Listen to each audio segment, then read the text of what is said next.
Welcome to the Purpose Driven Mom Show, episode 457. Today, we are going to talk about how to create space and time for you in the midst of motherhood, busyness, and as we so fondly call here at Purpose Driven Mom, Maycember, because May tends to be that month for moms that feels harder than sometimes the back to school season starts or the holiday season because it's like the end. Now, my kids, they don't end school till the second week in June, but we know because I work with moms from all over the country and the world, everybody's got different schedules, okay? And because it's field trip and field day and end of school concerts and, right? We've got to get the gifts and all the other things are kind of coming to this culmination before summer. We like to call it Maycember. If you know Maycember is coming, then you can make a plan for it. That's something we've been working on in the Purpose Driven Mom Club in the past couple weeks. Is how do we make a plan to feel less overwhelmed? One of the things I want to kick off today's episode and May with is how do you make space for you? Now, listen, show notes will be at purposedrivenmom.com/podcast 457. So you can check them out there. If I say something and you want to go check out one of our links, you can also swipe up on your player. Here's the thing though. Many moms feel, myself included, right, that we are giving and giving and giving. And there is barely time for us to recharge. And this is such a great episode for me to do because as of literally 20 minutes ago, I spent some time recharging with a friend. And it was wonderful. She said to me, people are just kind of like houseplants. We just need some water and some sunshine. And we're going to go for a walk and it's like a little cold. And she's like, why don't we get some blankets and just sit in your backyard and sit in the sun? And I was like, I love this idea. So we got some blankets, we got some coffee, we got some water, and we just sat in the sun and caught up for an hour and a half. And I feel so energized and recharged right now. And before this, I would have said, I don't have time. Originally, we were going to go walking. I was like, great, I can double duty with my workout. I have to find all this time to get all these things done. But by just pausing and recharging, I feel like I'm actually going to be better off for the rest of the day to get things done. And maybe you've been there where you've had those things where you're like, I have nothing left to give.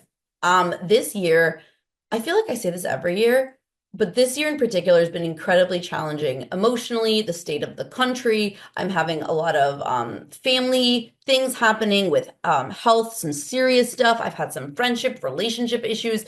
I'm exhausted. Between that and this was our first season full comp for cheer. Actually, when this episode airs, I'll be going away this week for cheerleading down to Florida. So it's like our first big travel trip. It's a lot. And I have found myself feeling incredibly on edge, very highly frustrated. I snap easily. My nervous system is like shaky right now, right? I feel like if there was like a force field around me, you could see it bubbling because I'm feeling like I have nothing left to give. There was a study done, right? And it was done by Welch's, and it found that the average working mom, whether they work in the house, out the house, whatever it is, works 98 hours per week, which is the equivalent to 2 full-time jobs, okay? So whether you work out of the home, in the home, you're the CEO of your own home as a stay-at-home mom, no wonder we're exhausted. The amount of things that is put on our plates, I'm not shocked that moms feel burnt out. I've had this conversation with many friends in my circle. This country, I want to say this world, but we'll talk about I'm in America, right? It's like, so I only know my own experience. But I can probably say this world, because I'm sure there are issues like this all over the place. But for my personal experience, this country is not built for working moms, right? There are things during the day, the amount of things that we're required to do. And I've actually thought about going back, getting a traditional job. And I thought the freedom that I have in my business right now to volunteer when I want to sit outside in the sun with a friend, right? I would never give that up again. But it has been so challenging to find a career that does this because this world is not meant for us moms to thrive. So we have to be intentional. All right. We're going to talk about that today. We're going to talk about some of the struggles that you might be facing with prioritization, some strategies and ways that you can create pockets of time, some red flags of, wait, do I need to do something before I hit burnout, and practical tips today. Okay. Because here's the thing, balancing home, kids, your business, there's no stop. And this is one of the things I find the biggest struggle for us who do work from home is there is no boundary because it's blurred. I'm in my office space at my house. When I was a teacher, I would go to work and I would come home. There was a distinct line of where one ended and where the other began. I don't have that here, okay? I have laundry staring at me and dishes piling up, and I'm sitting in my office and I'm looking behind me at the craft stuff from my Girl Scout meeting I have to put away and organize. It is so challenging. And when you're working from home or just in general, many of us, from the minute my feet hit the ground to the minute I go to bed, I'm on. I have, and especially now, I don't know about y'all, but my kids are 7 and 9. Their bedtime is 9 o'clock. And I resisted that for a little bit, but because we do sports and activities, we don't get home till 8 o'clock most nights. And then they have to shower, get cleaned up, have a snack, right? So they go to bed at 9. My son, he wakes up pretty early, always has been an early riser. Often he's up before me. Now lately he's just started baseball and he's been so tired from baseball. Yes, thank you, baseball, that he's sleeping till 6, sometimes 6:30, which for some of you, you're like, oh my gosh, that's so early. For me, I'm like, it's sleeping in because my man is up at 5, 5:15. Normally he's up before me because I get up around 5:36. Having to be on so much, right? That entire time where like the second I get up, sometimes my kid is up before me, but if not, he's up very shortly after me and I've got to get breakfast. I got to be on until I had go to bed around 10:30, 11. I don't have a lot of time for me. And because of that, I feel that I'm constantly multitasking. I feel like my brain is constantly switching. I'm never feeling truly present unless I'm intentional. Maybe you feel the same, right? I was at dinner last night and we were talking, but in the back of my head, I'm thinking, oh, I got to get this work thing done. Or I'm sitting here at work and I'm like, oh, I got to go run this errand because this personal thing has to happen, right? And it can be really challenging. So it feels like we don't deserve to take the time to do the things we want for us because there's already 1,000 things already on our list. So that guilt is huge, right? Because it's like, if during the day, right, my kids go to school 9 to 3. If during the day I go run a personal errand, I go sit outside with my friend, my brain does the thing. It's not like I don't think it, where I'm like, I should be working. I have so much to do. When I'm recording this, the next week is our summit. There's a ton of work that I still need to get done. I feel guilty sometimes going to sit outside with my friend for an hour and a half, okay? Because I should be, quote, should be working. Now, we have a phrase at the Purpose Driven Mom Club where we say, don't should on yourself. So if you find yourself saying the phrase, I should be, ask yourself, where is it coming from? Like, whose voice is that really, right? Like, I should be working. Then there's times where last night, for example, it was cold. We were at baseball. My husband came, he got done with work early. So he's like, I'll meet you at the field. I was there with my daughter too. We divide and conquer. We're like a divide and conquer family. We're not everybody goes to all the activities. We're like, let's split up and do things. And if, one of us can be home, we'll take turns at the sports so that we can each have space. But if he's working, I clearly have to have both kids with me. So we're at the field. My husband gets there. There's like 40 minutes left in practice. My daughter's like, I'm freezing. And I looked at my husband and I was like, can I take her home? I was like, I'm gonna go take her home. And do you mind staying for the second half of baseball? And he's like, cool, that sounds good. We don't both have to be there. Did I feel guilty? Yes. These were the thoughts in my head. One, I should watch my son practice. Now, baseball is new for us, so I'm definitely in the like, let me stare at everything you do phase of it. So, seasoned baseball moms, you're probably laughing at me, but I'm like so into watching him. I get a lot of enjoyment watching my kids do their activities. It is fun for me. I also like to read my book, so it's fine. So I felt guilty, like, oh, what if he wanted me to be there? Then we came home and got my daughter some hot chocolate because she was, oh, so dramatic. I'm so freezing. I'm like, it's not that cold, but okay.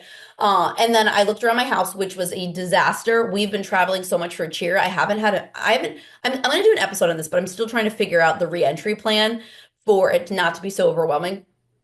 So my house needed to get picked up, which, side note, because my friend came over this morning for coffee, I didn't need to clean. She's not the type of friend that if I could have not picked anything up and it would have been fine, but it was like that's the best kind of friends, right? But I felt like I wanted to just tidy up a little bit. So in my head, I'm like, oh, I should tidy up. But again, and I had 15 minutes this morning and was able to do it. And instead of tidying up or doing anything that was like productive, I in quotes, productive, right? I was like, I really want to read my book. I'm super into it. Side note, I just finally got to read The Women. That's what I'm reading now. Hopefully by the time this airs, I'm done with it. By Kristen Hanna. I love everything Kristen Hanna does, and I've not been able to get it from the library yet, and I'm trying to not shop on Amazon as much. So I was like, if I can't, I'll wait for the library. Finally got it. So I probably will be done because it has to go back to the library. It's so good. I digress. I love books. Okay, so and I love historical fiction. Okay, sorry. Not talking about books today, Cara. Focus in. So I was reading and I felt guilty. Oh, I'm just sitting here reading. But then I had to coach myself through, which is the strategies I'm going to give you today. Because so I'm going to let you know, like the guilt is not going to go away, right? but it's how you cope with it. It's how you strategize around it. It's how you decide to make intentional choices about the guilt that's going to help you create space for you. There was a study done by Motherly, the website Motherly, in 2021. So I'm sure the numbers have probably even gone up, right? 2025. Over 90% of moms have felt burnt out, but they still don't prioritize their self-care. Hands up, right? And I want you to know that, like, when I talk self-care, I don't always mean the bubble baths, right? It could mean bubble baths, is that what you like? But it really is that time for you. Now, I want you to pay attention because maybe you're hitting burnout. Because what happens is we'll hit this burnout stage and then we start to feel things. And I want you to have your self care and use it as a proactive way of taking care of yourself so you don't get to the point where you're snapping, like I mentioned, where your nervous system is high, where you feel like everything feels like a problem, right? Constant exhaustion, right? This is the kind of stuff that burnout can get you hospitalized for. So I say it in all seriousness, pay attention to your body and how you feel. Like, even if you're getting a good night's sleep and you're just exhausted, that might be a red flag going up for you that you're neglecting yourself. Okay. If you find yourself having difficulty making decisions, I often, when I know I get to this point where I'm just so overwhelmed, when I'll be like, I don't want to make a decision. Can you just decide? To my husband, I'm like, I'm exhausted. I make so many decisions. Please just let me know what you think we should do about this because I can't think about it. Or when you feel unmotivated, especially with things that you normally love to do, and you're just like, I just can't get it. Now, this happens, right? I had a day yesterday. It was not it. I had a hard day. I was emotionally eating. Like, I just was not in the mood to be productive. Okay, like that happens. I'm not going to beat myself up over that. But when you notice it happening over and over and over again, you might be saying, like, let me think about that red flag. Another one might be you're feeling resentful towards your family or towards your business tasks. Now, I've had a couple periods of burnout in my business where I knew I needed a break. And like I said, Summit is coming up next week. So I know that this is the time of year where it's culminating, it's all coming together. We've just been working our tails off for the past few months to put this event on. I'm feeling it right now. I'm feeling resentful towards my business. But because I know this, I know that it's short-lived. I know that I just haven't created enough space in my schedule to like decompress, and I'm okay with it. Maybe you feel that way towards your family. Or my big one for me is like I just start snapping. I will snap at the littlest thing becomes the biggest thing because I know that I've not taken care of myself, so I'm just on overdrive. So what do we do about it, right? Let's shift your mindset a little bit because you deserve to take time for yourself. You deserve quiet space, even if it's just 15 minutes in the car where you're hiding. You deserve to go after that hobby you want. You deserve to take time to read, to go see a friend, to have coffee, to do all these things, right? It's not selfish, it is necessary, okay? Because we know that when we take care of ourselves, we are better equipped to do all the things that we have to do, right? We've heard it. Don't fill up your cup. You got to fill up your cup in order to fill up everyone else's. Same like your car, right? If you don't have any gas in the tank, you're not going to go anywhere. You have to do that for yourself. If you don't get your oil changed every few months, your car's going to have problems. If you don't get maintenance done on your car, it's going to have problems. It might not stop, but it won't be working as efficiently. Think about your body and yourself and your mind the same way. You might be like, I can keep going. I've continued to keep going. I'm feeling fine, but something feels off. You're not at your optimal. That's when you need to be like, okay, let's take care of me. Okay. Small habits. Everything here at Purpose Driven Mom is small. These will help improve your mental clarity, your emotional regulation, right? So instead of saying things like, I don't have the time, reframe that for yourself. Okay. Taking care of myself helps me show up better in other areas of my life because it's okay. All right. And I want to give you permission in case you needed to hear it, not that you needed to have it. Right. And I always say that I'm giving you the permission, even though I'm sure your heart knows it, your brain is struggling with it. You don't have to be available to people 24/7. Your family can survive if you take a 20-minute break. They'll figure it out. And if you're struggling with that, maybe you've enabled them, right, to always rely on you. My kids will get that every once in a while. I realized the problem we were having. We're at dinner and my kids would keep asking for things. I need a fork. I need the ketchup, whatever. And at one point in the past like year or two, I just snapped. I was like, go get it. And they're like, but you always get it. And I was like, oh, I do always get it. My kid asks for a fork. I go get the fork. Why? They have legs. They are capable of getting up and getting the fork, but it feels easier. And also, I like to serve my family, but they are capable. They can handle life without you for even 15, 20 minutes.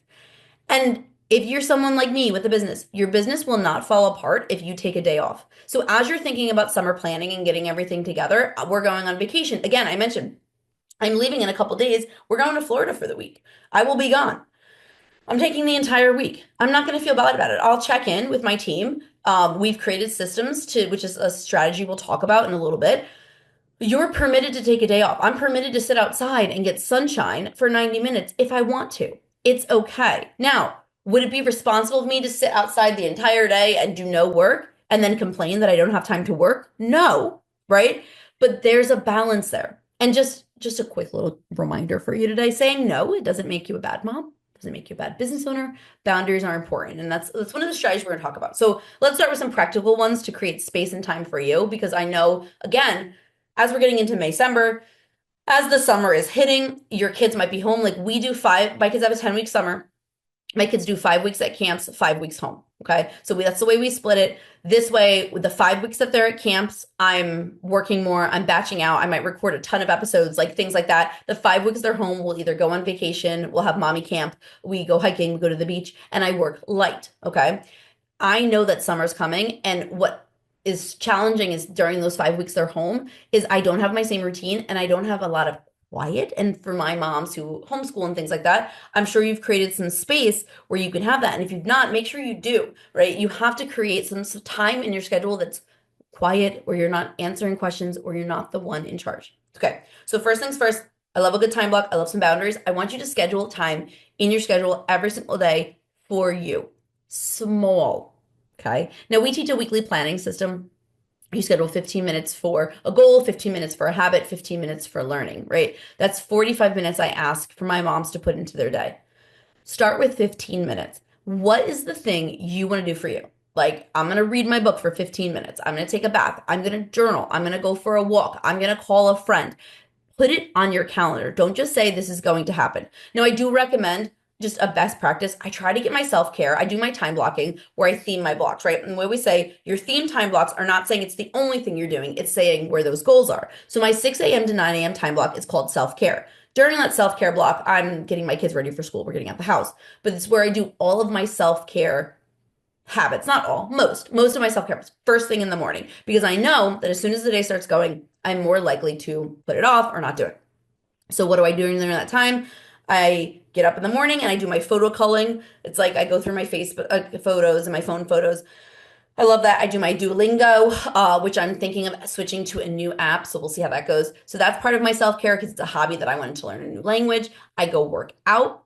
And I do reading, and I read 10 to 15 minutes of a personal care book. Okay. So all in all, that's about an hour of time. You don't have to do all four. Start with one thing. And I do it first thing in the morning. I still get my kids their breakfast. We still get out the house, but it's when I get it done.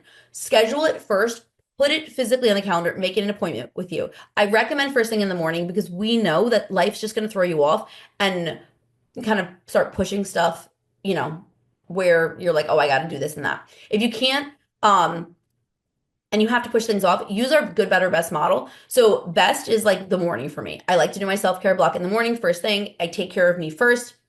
It feels good. I feel recharged.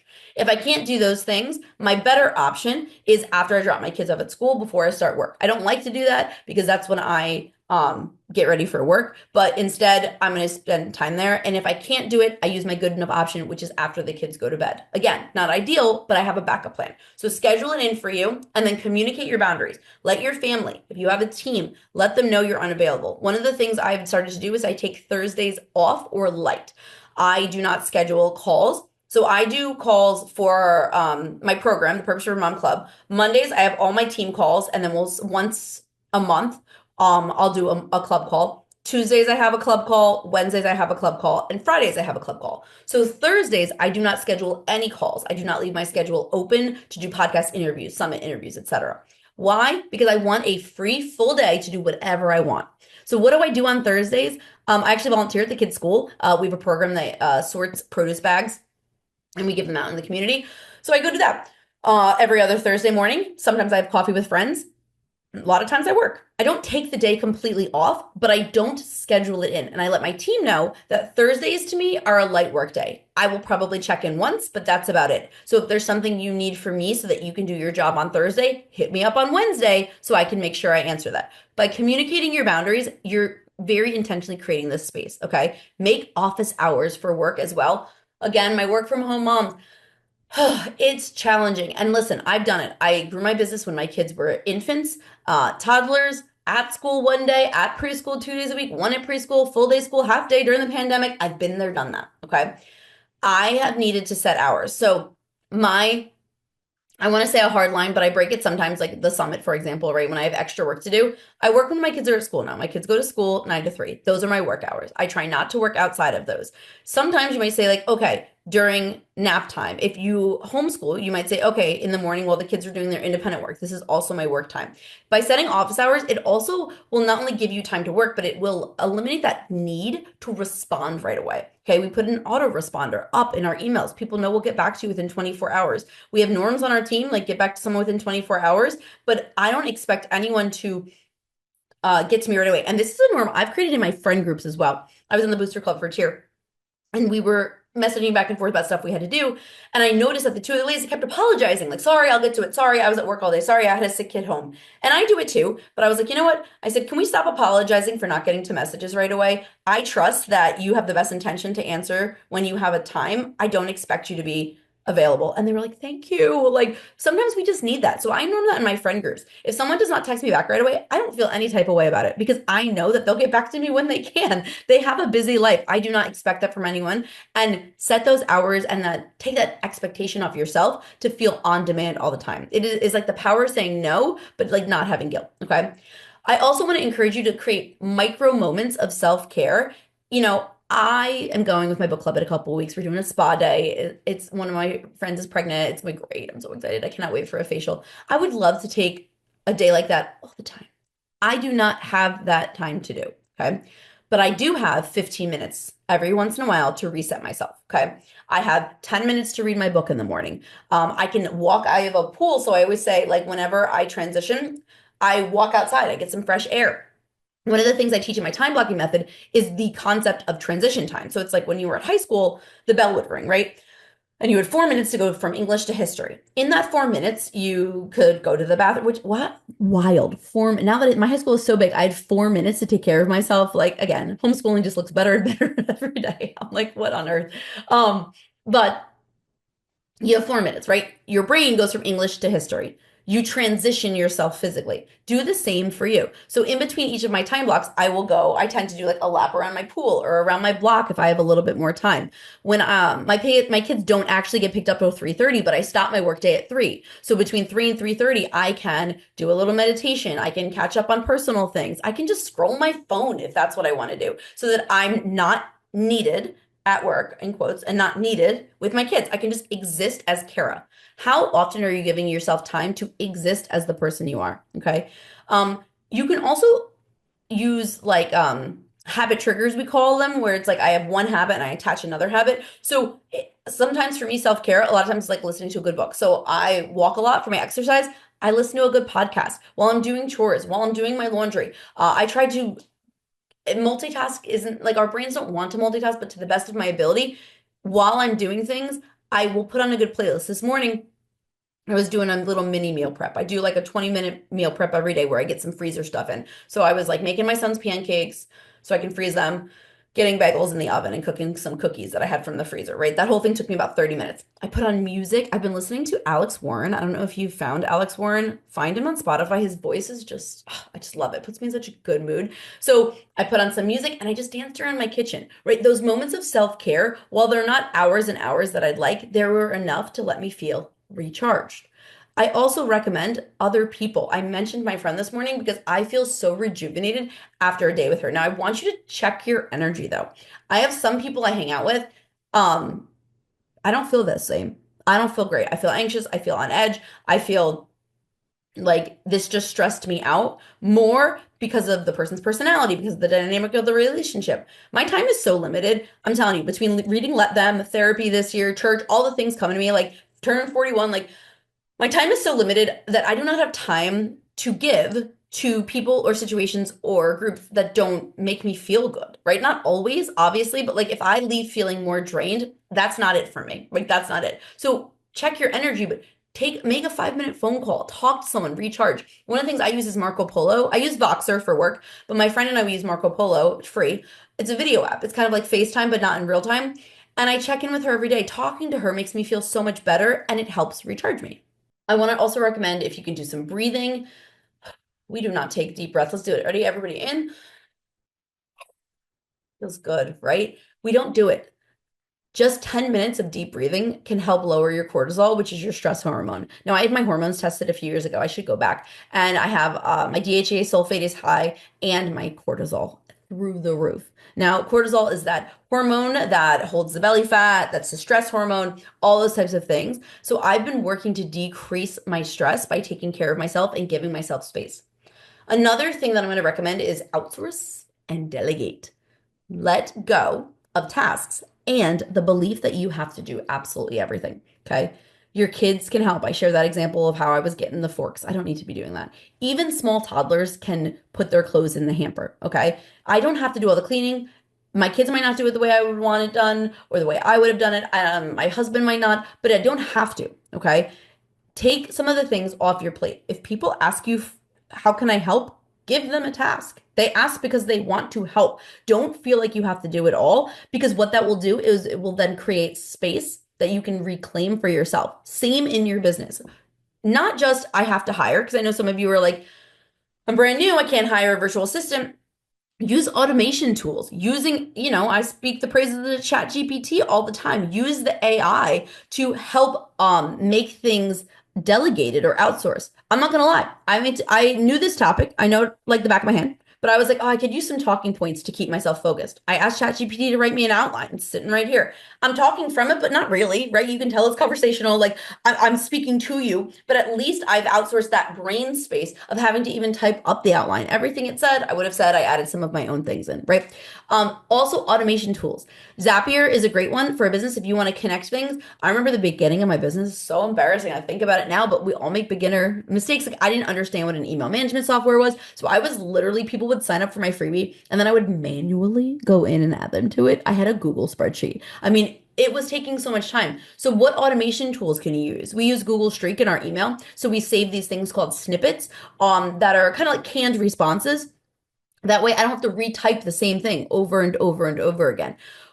Use scheduling tools, schedule your social media, batch out your content, make things easier. Like I mentioned before, while my kids are at camp, that I'm going to be recording and recording and recording so that I don't have to always be thinking and worrying about it.